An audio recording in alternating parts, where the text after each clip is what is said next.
Los niños pueden pasar a sus respectivas clases, por favor.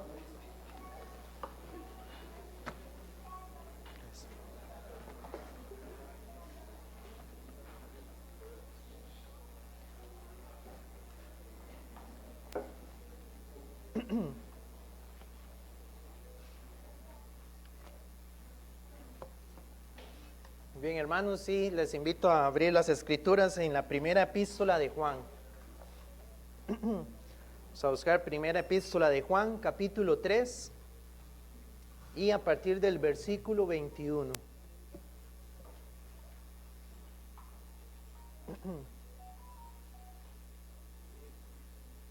Para aquellos que nos acompañan hoy por primera vez, en las mañanas estamos estudiando las epístolas del apóstol Juan.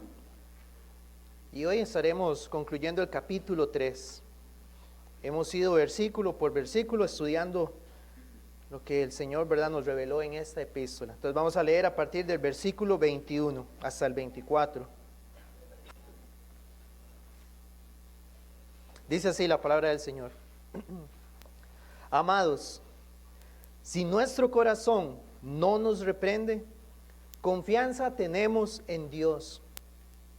Y cualquiera cosa que pidiéremos, la recibiremos de Él, porque guardamos sus mandamientos y hacemos las cosas que son agradables delante de Él.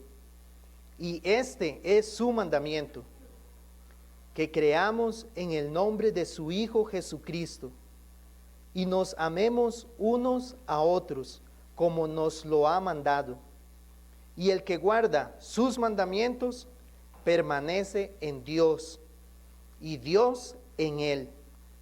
Y en esto sabemos que Él permanece en nosotros, por el Espíritu que nos ha dado. Señor, bendiga su palabra. Anteriormente, hermanos, habíamos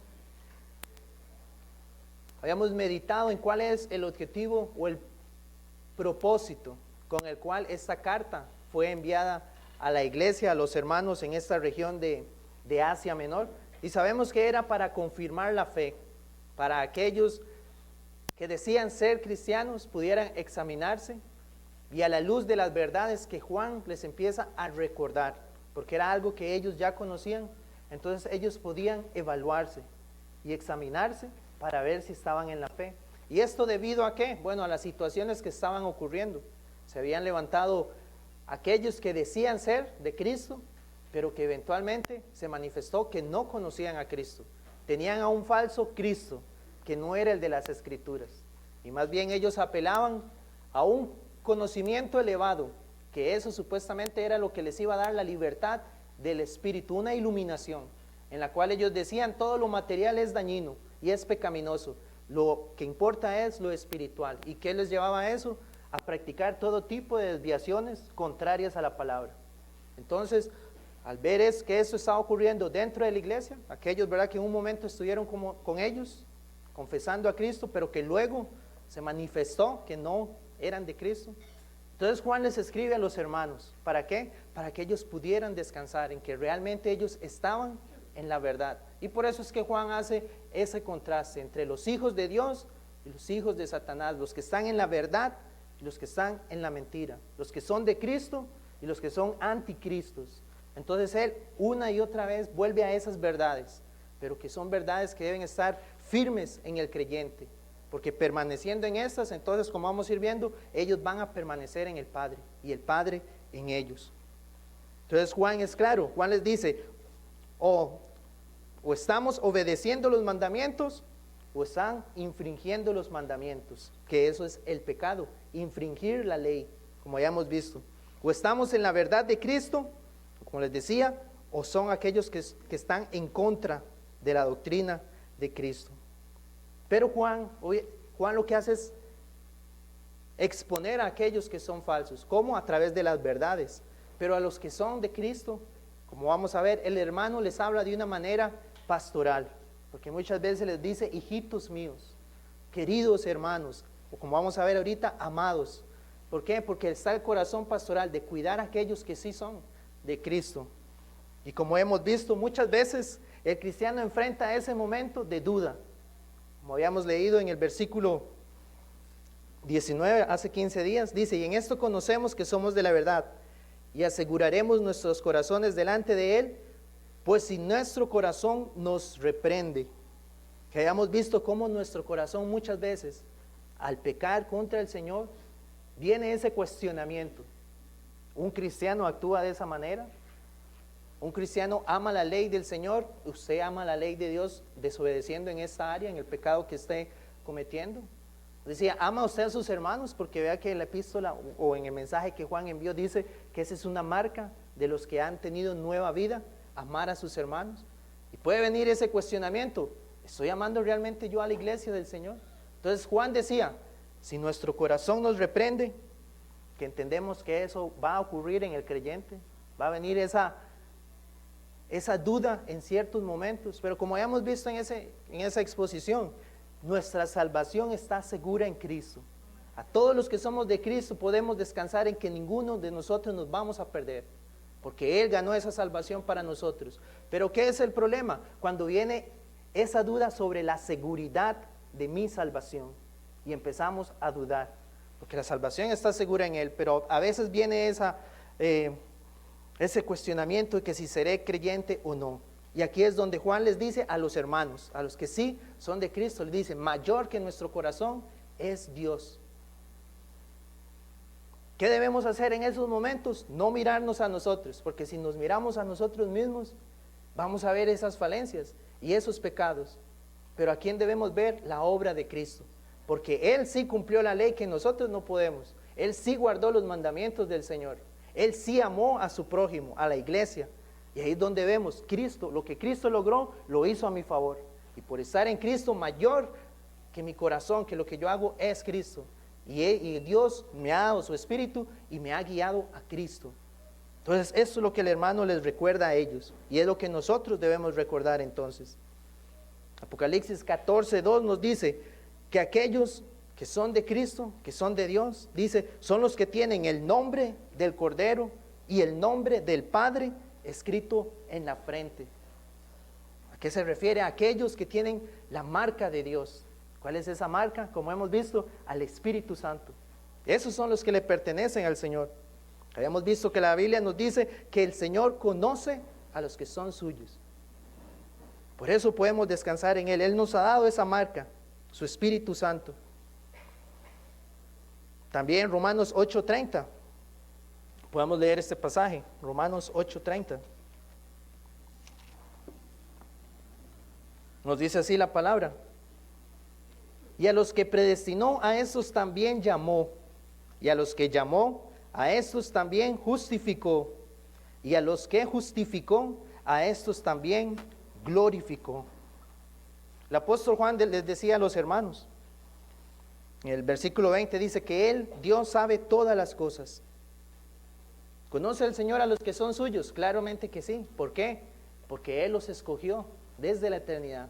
Él los predestinó, los llamó, los justificó y los glorificó, dice el apóstol Pablo en Romanos. Entonces, en el Señor estamos seguros por eso, porque desde antes de que existiéramos, desde antes de la eternidad, ya Dios había visto a los que eran de Él. Entonces el creyente puede descansar, Dios me conoce, Dios me ha justificado y con Cristo me ha glorificado. Y sabemos que un día se cumplirá cuando estemos con Él en la gloria en su venida. Y es como aquel himno que hemos cantado, que dice, hay un nombre escrito en la gloria. Dice, mío es, sí, mío es. Y los ángeles cantan esa historia, salvo es el pecador. Todos mis pecados ya son perdonados, gloria al Señor. Y este es el gozo que debe haber entonces en nosotros. Cuando viene esa duda, ¿cuál es el gozo? De que Cristo me conoce. Él me ha salvado de mis pecados. Podemos leer Lucas 10, el Evangelio de Lucas, capítulo 10 y versículo 20.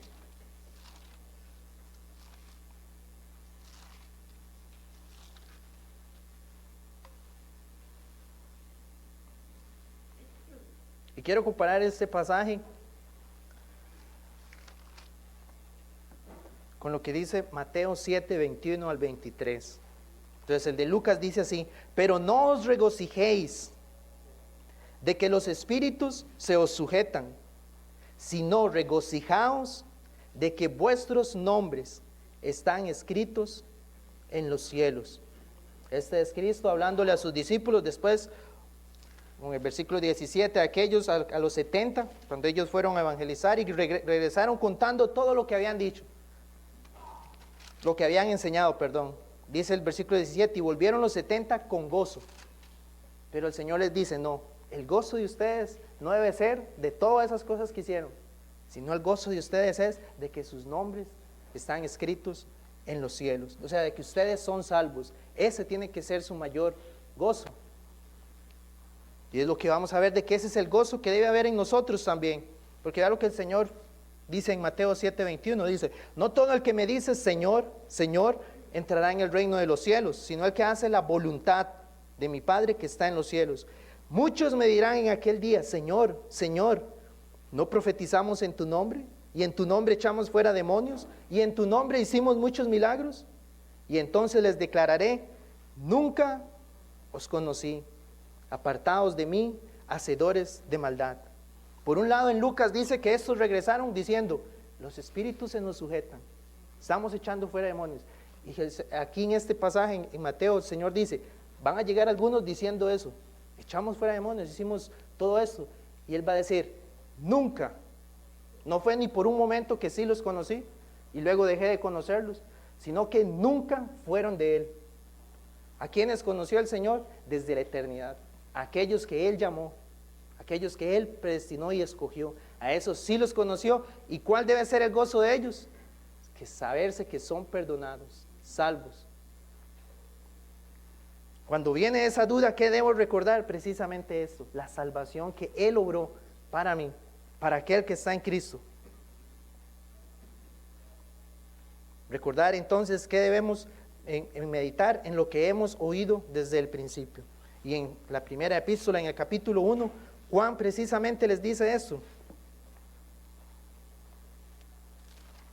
En el versículo 4 dice, estas cosas os escribimos para que vuestro gozo sea cumplido. Nuevamente Cristo hablaba del gozo, del regocijarse. Aquí Juan también les dice, hay un gozo que tiene que haber en el creyente. ¿Y de qué cosas Juan les venía hablando en el capítulo 1? De lo que ellos habían visto. Juan les dice, lo que hemos visto, lo que hemos oído, lo que habíamos contemplado acerca del verbo de vida, esto es lo que testificamos, esto es lo que anunciamos, la vida eterna, la cual estaba con el Padre y se nos manifestó. Y les dice, esto les testificamos, la vida eterna, que es Cristo. Esto les testificamos para que tengan comunión con el Padre y con el Hijo, y para que tengamos comunión entre nosotros, y por eso dice, y para que nuestro gozo sea cumplido. ¿Dónde está el gozo del creyente? En saber, tengo comunión con el Padre y con el Hijo. He escuchado acerca de Él y he creído en Él, por la obra del Espíritu Santo en nosotros. Ahí es donde nuestro gozo debe ser cumplido, dice Juan. Ahora, hermanos, muchas veces nosotros no dimensionamos eso, más bien como el apóstol Juan les decía a los creyentes, viene esa duda, ese temor, pero más bien debemos recordar el gozo que hay en que Cristo me haya salvado. Recordar entonces a Cristo, a lo que Él hizo. Y debe haber ese gozo, el regocijarse en nosotros. Es cierto, van a haber aflicciones, que como vamos a ver ahora Juan va a hablar de eso también, de la oración. Pero en medio de esto, la Escritura también nos enseña acerca de la obra del Espíritu. Dice, mas el fruto del Espíritu es amor, gozo. Pero ese gozo, ¿en qué está fundamentado? ¿En las cosas temporales de esta vida? ¿En las cosas que puedo tener? ¿En las cosas que puedo estudiar?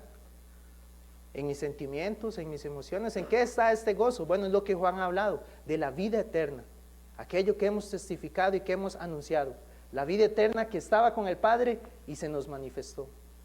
Y ese es Jesucristo. Ahí es donde debe estar nuestro gozo. Y es lo que Juan entonces le recordaba a los hermanos. Muchas veces nosotros entonces, tristemente, no dimensionamos lo que significa lo que Dios ha hecho para salvarnos. Por eso muchas veces nuestra vida está marcada por un constante desánimo, ¿es cierto? Pueden haber periodos Pero cuando es constante el desánimo, constante la apatía, constante el renegar contra el Señor, es porque no estamos recordando esto que Él hizo. El gozo que debe haber en el creyente. Veamos cómo lo expresó el apóstol Pablo en el libro de Hechos, en el capítulo 20.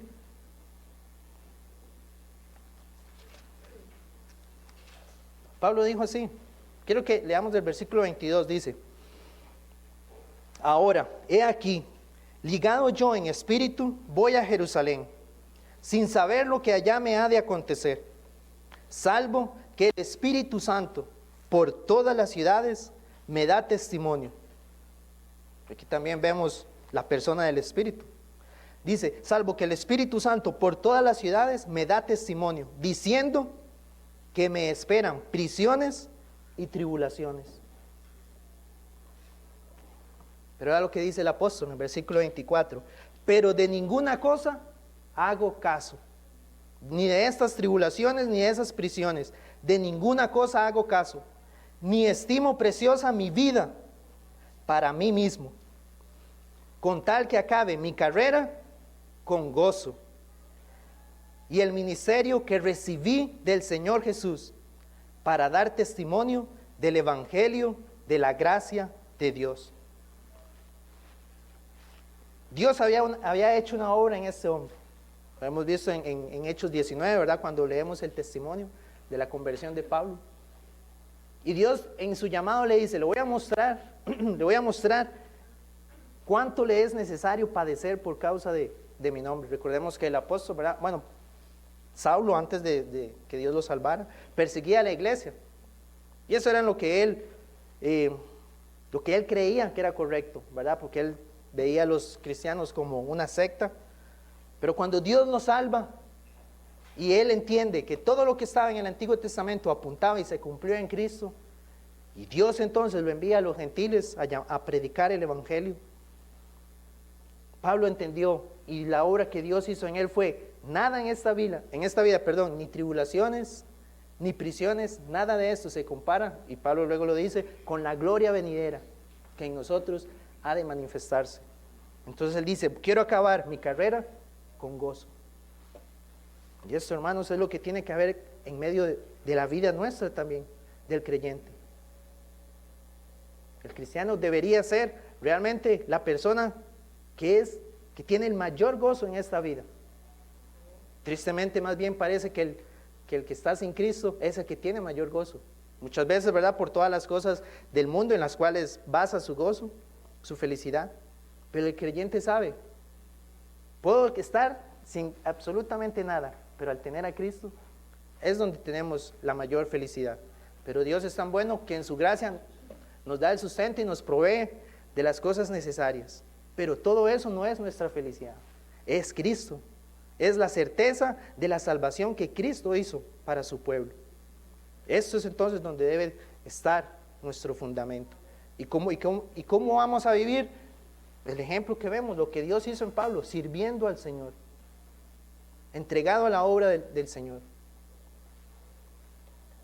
Porque sabemos que nada nos va a apartar de Él, porque sabemos que nuestra salvación está segura en Él, entonces puedo servirle. Y cuando vengan aflicciones, tribulaciones, angustias, esa duda, voy a ver a Cristo, a lo que Él ha hecho y a lo que nos espera cuando estemos con Él.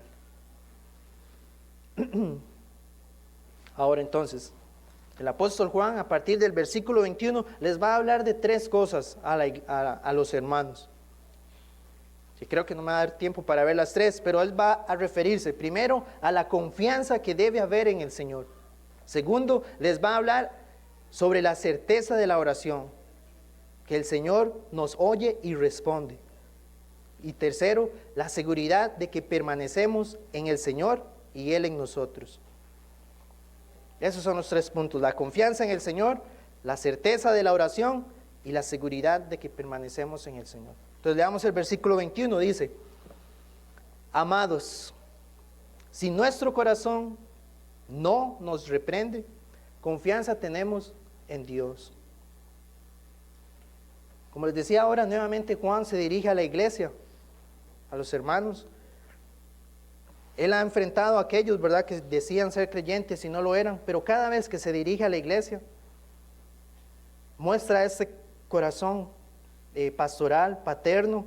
Sabemos que también Juan ya era un anciano en esa época de su vida. También aquí esta palabra amados puede traducirse como queridos hermanos. Y no era algo falso, ¿verdad?, lo que Juan estaba hablando, sino que él amaba a sus hermanos, que es lo que él ha venido expresando, que el creyente ama a la iglesia. Entonces no era algo falso como para llenar un espacio en la carta, que él usó esa palabra, sino que realmente esto venía de un corazón que percibía la necesidad de sus hermanos. Y por eso les expresaba verbalmente ese aprecio y ese amor hacia ellos. Los amaba en verdad y los exhortaba con amor. Y aquí él estaba preocupando que él estaba manifestando que se preocupaba por sus hermanos realmente. En este caso, ¿qué era lo que él buscaba? Que los hermanos pudieran estar seguros que ellos sí eran de Cristo. Pero viendo todas las circunstancias que estaban ocurriendo, entonces es cuando él les empieza a recordar lo que habían creído. Entonces aquí también nosotros podemos ver esta enseñanza y podemos aplicarlo a nuestra vida. Como hermanos debemos entender que el Señor nos ha salvado y nos ha unido a esa familia de la fe, aquí en San José. Que por lo cual debemos entonces rogar al Señor que podamos percibir y tener realmente un amor genuino hacia los hermanos. Debemos cuidarnos unos a otros, debemos exhortarnos unos a otros y debemos instruirnos unos a otros. ¿Con qué fin lo hacemos? ¿Con qué fin voy a acercarme a mi hermano que veo desanimado? O a mi hermano que veo que tal vez estuvo involucrado en el servicio del Señor, pero hoy lo veo que se ha ido alejando, que ya no viene a las oraciones los miércoles, que ya no está tan involucrado en el servicio del Señor. Aquí es donde yo debo examinar a la iglesia, conocer a mis hermanos en la fe y buscarles a ellos. ¿Con qué fin? Bueno, porque amo a mi hermano y veo que si está descuidando, entonces ¿qué debo hacer? Acercarme a él y animarle a través de la palabra. En Romanos 15:14 Pablo lo dijo así: pero estoy seguro de vosotros, hermanos míos, de que vosotros mismos estáis llenos de bondad, estáis llenos de todo conocimiento. Dice, de tal manera entonces que podéis amonestaros los unos a los otros. Pablo les dice, hermanos míos, a la iglesia en Roma, ustedes están llenos de bondad, están llenos de conocimiento.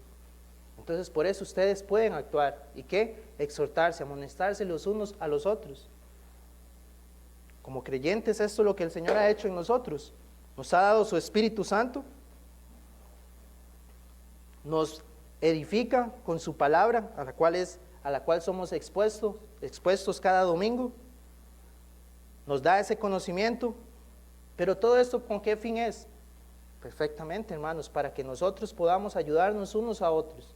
Como yo, cuando veo a un hermano descuidado, ¿cómo lo voy a exhortar y amonestar? Lleno de bondad y lleno de conocimiento de la palabra del Señor. Voy al hermano, no cuando vea, ¿verdad?, que está haciendo algo que a mí no me gusta. No, cuando veo que está haciendo algo que es contrario a la palabra, que se está descuidando, voy con esa bondad del Señor y busco a mi hermano, aquel querido hermano también. Recordemos, el cristiano no vive aislado o solo, sino que está formando parte de este edificio que el Señor va construyendo. Entonces ahí yo muestro el amor de Cristo, amando a mi hermano, buscando al hermano. Ahora, siguiendo, dice el apóstol Juan, amados, si nuestro corazón no nos reprende, confianza tenemos en Dios. Entonces, antes en los versículos anteriores Juan había dicho, si nuestro corazón nos reprende, debemos ver a Cristo. Pero ahora en el versículo 21 dice, si nuestro corazón no nos reprende, ¿qué debe haber? Entonces dice, debe haber una confianza en Dios. ¿Qué es lo que ocurre en el corazón de alguien que no ha sido regenerado, alguien que no ha nacido de nuevo? El corazón de aquel no le reprende, pero no le reprende porque no tiene sentido del pecado. Lo que quiero decir es que esa persona está entregada al pecado, esclavizado al pecado. Entonces el corazón no le reprende. No tiene pena por el pecado, más bien lo que tiene es, corre tras el pecado. Tiene la conciencia cauterizada. Entonces no hay forma de que el corazón le reprenda. Pero lo que ocurre en el creyente es más bien es esa evidencia de que si usted y yo hoy sí está esa conciencia que nos hace y nos muestra el pecado, debemos decir, estamos vivos espiritualmente, porque antes no veía nada malo, hoy sí, por lo que el Señor ha hecho.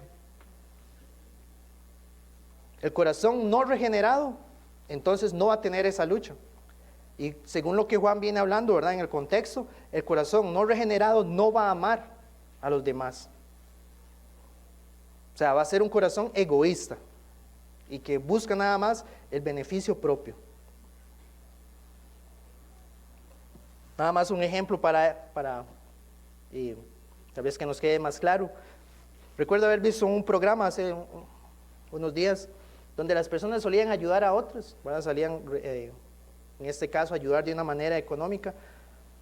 Recuerdo a un señor que llega a una casa y había un joven que estaba a la entrada de la casa y el señor llega y pregunta, ¿verdad?, que cuánto es que pagan de alquiler. Y ya el señor les dice, el muchacho les dice cuánto es. Y lo interesante es que ese muchacho le dice, sí, pero yo no vivo aquí, el que vive aquí es mi tío. Yo vengo a visitarlo y a conversar con él. Entonces el señor que iba a ayudar les dice, bueno, yo les quiero regalar eso. Y les da un dinero. Y cuando le da el dinero, el muchacho lo agarra y se lo echa al bolsillo y en eso sale el tío. Y el tío le dice que qué está pasando. Entonces él ya le dijo, no, es que él anda aquí como ayudando a las personas. Entonces ya se quedan hablando y el señor luego se va. Entonces uno dice, bueno, realmente, porque el muchacho había dicho, ¿verdad?, que él no vivía ahí. Inclusive en los comentarios decían, ¿será que luego le comparte el dinero con el tío o no? Porque nunca se vio que se lo diera. Y después hubo otro caso, igual, donde el mismo señor llega a otra casa y va a dar el mismo dinero, y salió un hermano, habían dos hermanos, salió uno y le da el dinero, y después sale el otro, y ya le explica, ¿verdad?, qué era lo que estaban haciendo, y el hermano lo vuelve a ver, al que tenía el dinero, y le dice, usted tiene que dividirlo, no se lo puede dejar. Entonces ahí es donde uno ve, inclusive en una acción buena, cómo el corazón del hombre busca nada más su beneficio. El corazón no le reprende, pero el corazón del creyente, aquí es donde Juan dice, no nos reprende, entonces, el corazón no nos reprende, entonces debe haber esta confianza en Dios. La palabra que aquí se usó, donde dice confianza, en el versículo 21, dice, esto describía originalmente la plena ciudadanía en una ciudad griega. O sea, era lo que significaba, que alguien era ciudadano griego y que esa persona entonces tenía el derecho democrático de hablar libremente. Esa confianza así era como se utilizaba. Usted, siendo ciudadano de esta ciudad, usted tiene todo el derecho de hablar y expresar libremente lo que usted quiera. La idea que usted quiera, lo que usted piense, puede hacerlo. Y Juan precisamente eso es lo que le está diciendo a los creyentes. Cuando nuestro corazón no nos reprende, ¿qué ha ocurrido en nosotros? Tenemos esa salvación. Vemos que Dios está obrando en nosotros. Puedo evaluarme y decir, por la gracia de Dios, el Señor me ha permitido crecer en gracia, obedeciendo sus mandamientos, que es lo que Él viene hablando, ¿verdad? Guardando los mandamientos. El Señor me ha guiado a amar a los hermanos. Estoy viendo cómo el Señor está produciendo ese fruto en mi vida, amando a los hermanos. Entonces yo puedo hablar con confianza. Pero ahorita vamos a ver en el versículo 22, que no es que hay ciertos requisitos que yo debo cumplir para que el Señor me escuche. No es así. Sino que es aquel que Dios ha salvado, el que va a tener ese fruto de manera normal. Y a esos que Dios ha salvado por Cristo, a esos son los que Dios oye. Y esos son los que tienen la confianza de orar a Dios y que Él les va a responder. Pero no es entonces porque yo cumplo, ¿verdad?, cierta regla, cumplí esto, entonces Dios debe oírme y debe contestar. No. Recordemos, todo es por la gracia en Cristo. Pero entonces podemos decir esto: Dios me ha salvado porque veo que estas cosas están siendo claras en mi vida. Dios me ha llevado a crecer en esto, en amar a los hermanos y en guardar sus mandamientos. Entonces puedo acercarme, porque sé que Él me ha salvado, con confianza, y a expresar a mi Padre cualquier situación que yo necesite. Proverbios 28:9 dice así: el que aparta su oído para no oír la ley, su oración también es abominable. Aquel que aparta su oído para no oír la ley. O sea, el que vive contrario a la ley del Señor, esa oración Dios la tiene por abominable, dice.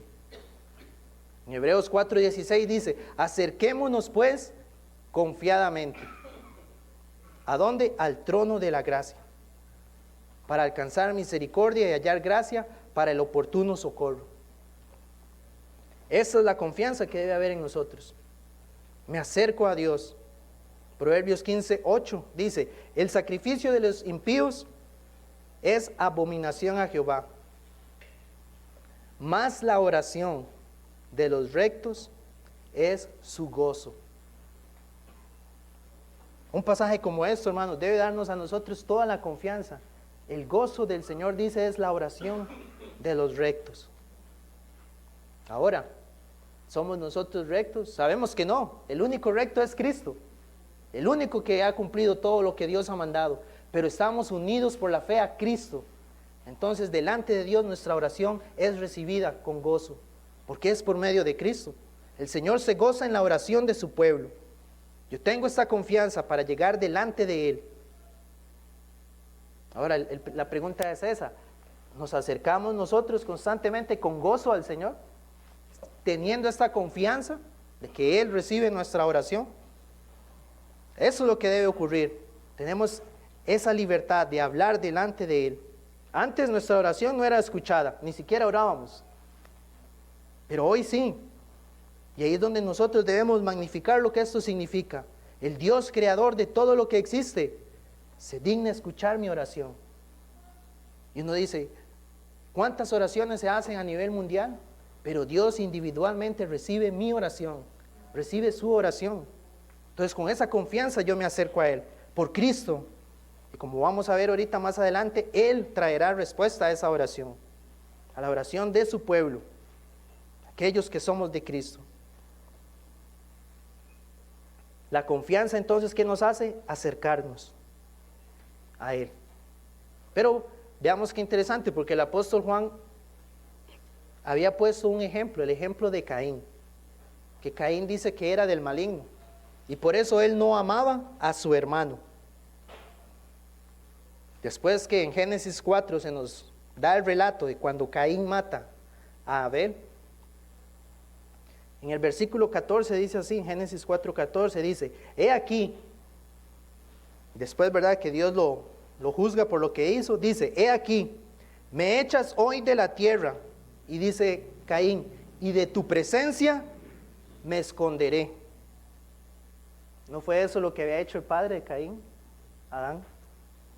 Y de tu presencia me esconderé. ¿Qué hizo el pecado? No lo llevó con confianza a acercarse a Dios, sino que el pecado lo alejó de Dios. ¿Qué era lo que Juan estaba apuntando ahí? No amó a su hermano, mató a su hermano, y ese pecado lo alejó de Dios y se escondió de la presencia de Dios. Pero el creyente en el cual Dios le ha puesto el amor para amar a su hermano, puede ir libremente, con confianza. Nuestras oraciones sí son recibidas, y a su tiempo Dios las va a responder. Y precisamente ese es el segundo punto del sermón: la certeza de que el Señor oye y responde nuestra oración. Versículo 22 dice: y cualquiera cosa que pidiéremos, la recibiremos de Él, porque guardamos sus mandamientos y hacemos las cosas que son agradables delante de Él. Como les decía, esto podría darnos la idea, ¿verdad?, de que es por méritos, guardar sus mandamientos y hacer las cosas que son agradables ante Él. Pero ahora alguno aquí puede decir: yo guardo todos los mandamientos del Señor. Alguien puede decir, hago todo lo que es agradable delante del Señor toda mi vida. Ninguno de nosotros puede decir eso. Si fuera por eso, ni una oración sería contestada, ni recibida. Lucas 17:10 dice, así también vosotros, cuando hayáis hecho todo lo que os ha sido ordenado, decid, siervos inútiles somos, pues lo que debíamos hacer, eso hicimos. Pero ni siquiera, hermanos, inútiles, porque no hacemos todo lo que nos ha sido ordenado. Como les digo, ninguno puede cumplir todo lo que Dios manda. Y en el pasaje de Juan 9, versículo 31, que es acerca de la sanidad del ciego de nacimiento, cuando los fariseos están cuestionando a ese hombre que había sido sanado y a la misma vez cuestionando lo que Jesús hacía, este hombre les dice en el versículo 31, Juan 9, 31 dice, y sabemos que Dios no oye a los pecadores, pero si alguno es temeroso de Dios y hace su voluntad, a ese oye. Nuevamente, hermanos, ¿quién es temeroso de Dios toda su vida? Ninguno de nosotros. ¿Quién hace la voluntad del Señor? Siempre, ninguno de nosotros. ¿Quién fue el que lo hizo? Cristo. Y de ese es el que Él está hablando en este pasaje. Si alguno es temeroso de Dios y hace su voluntad, a ese oye. Y el Padre escuchó a Cristo y sanó a este hombre, que era una señal. Es lo que Juan nos dice, señales para que creyeran que Jesús es Dios. De hecho, no lo voy a leer, pero en Juan 8:29 y Juan 11:41 al 42, ahí es donde Cristo dice, yo hago siempre lo que a mi Padre le agrada. Lo que Él me dijo que hiciera, eso es lo que yo hago. Y siempre lo que yo hago le agrada a Él, porque lo hago de acuerdo a su voluntad. Entonces vemos que es por Cristo, entonces, que nosotros podemos tener la certeza de que vamos a ser escuchados. La idea entonces es la idea es de aquel que ha sido salvo por estar en Cristo, a ese el Padre le oye. Entonces lo que quiero transmitirles, ¿verdad? Y que no tengamos esa idea de que Dios me escucha porque yo estoy tratando de obedecer. No, Dios me escucha porque estamos en Cristo. Dice, cualquier cosa que pidiéremos, la recibiremos de Él. Ahora, entonces aquí alguno puede cuestionar, ¿responde Dios todas las oraciones que vayamos a hacer? ¿Verdad? Porque aquí dice, cualquier cosa que pidiéramos, la recibiremos de Él. Obviamente tenemos que ver el contexto, ¿verdad? ¿De qué viene hablando Juan? Viene hablando de los mandamientos y el amor a los hermanos. Pero también podemos aplicarlo, traerle una aplicación a nuestra vida. ¿Responde entonces Dios todas las oraciones? Primera de Juan 5:14 dice, y esta es la confianza, otra vez.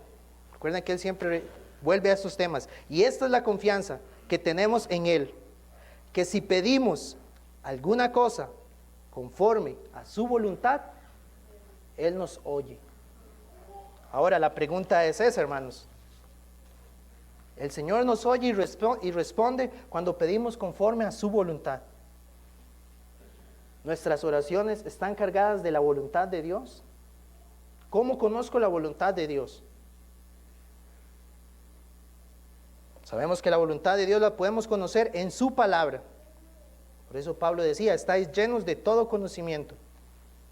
Conforme más conozco al Señor en su palabra, su voluntad, entonces puedo orar conforme a las cosas que Él me manda en su palabra. Así mi oración será de acuerdo a lo que Él me manda. Y esas oraciones tendrán respuesta. El Señor las contestará. Ahora, un ejemplo que les puedo dar es, ¿qué hemos venido estudiando desde el capítulo 1? Esas cosas son las que podemos pedir al Señor, enfocándonos, ¿verdad?, en esta epístola. Pero todo el consejo que aprendemos de la palabra, esas son las cosas que yo por las cuales debo orar al Señor. Puedo pedir al Señor que me dé más conocimiento de Cristo, de su humanidad y de su deidad, conocerle más a Él. Puedo pedir al Señor que como Él es luz, que ilumine mi vida, aún para conocer aquellos pecados que me son ocultos y apartarme de ellos y andar conforme a su voluntad. Que el Señor me ayude a confesar mis pecados y tener confianza de que la sangre de Cristo me limpia de todo pecado y no dudar de esto. Puedo rogar al Señor que Él me ayude a guardar sus mandamientos y a vivir como Él anduvo. Y que cuando peque, que tristemente va a ocurrir, que recuerde que tengo un abogado, que es la propiciación por mis pecados. Que el Señor me ayude a amar a los hermanos, porque este es el mandamiento que Él nos mandó y que Él nos enseñó. Que el Señor me ayude a perseverar en el Evangelio que he oído desde el principio, para no apartarme, para no negar esta fe, que el Señor me sostenga. Que el Señor me ayude a no amar al mundo ni las cosas que están en el mundo.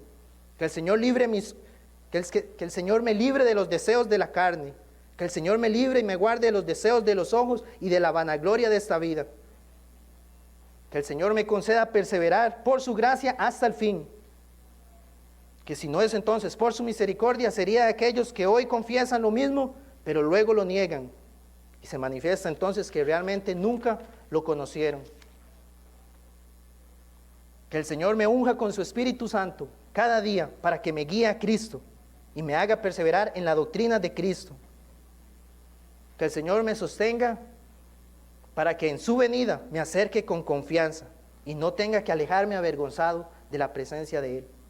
Que cada día medite que hoy por tu amor puedo ser llamado hijo de Dios. Que al tener esta confianza de ser su hijo, entonces esto me lleve a vivir en santidad y a purificarme como Él es puro. Que el Señor me libre de practicar pecados que le ofendan. Que el Señor me ayude a amar y a tener más amor hacia mis hermanos en la fe. Estas son cosas que hemos aprendido en la epístola.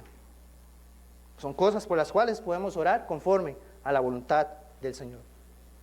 Pero es cierto, hermanos, hay otras cosas por las cuales nosotros podemos orar. Hay cosas temporales de esta vida por las cuales es válido pedir, no decimos que no.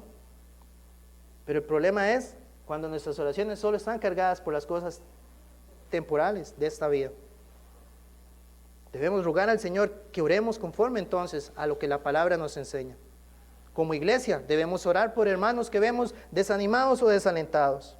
Como familia debemos orar por los roles de cada uno, tanto el hombre como la mujer, la crianza de los niños. Debemos orar por las obras de evangelismo que se hacen en la iglesia, por la plantación que tenemos próximamente en Zapote. Debemos orar contra los ataques de Satanás. Debemos orar por la salvación de familiares y aquellos inconversos que nos visitan. Cuando lo entendemos así, vemos que nuestras oraciones no pueden ser de 5 o 10 minutos, porque hay tanto por lo cual orar, tanto por qué traer al trono de la gracia, pero tenemos esa confianza. Puedo hablar libremente y Él me va a oír y Él me va a contestar. Les recomiendo, hermanos, acerca de la oración, un artículo que el pastor Alexander escribió en el periódico que está allá atrás, en el cual tiene la oportunidad de compartir algunos artículos. Escribió uno acerca de la oración. Ahí hay varios ejemplares, así que se los recomiendo, donde él habla acerca del que nuestra oración debe ser a la voluntad de acuerdo a la voluntad de Dios, y la voluntad de Dios es de acuerdo a sus decretos y a sus preceptos.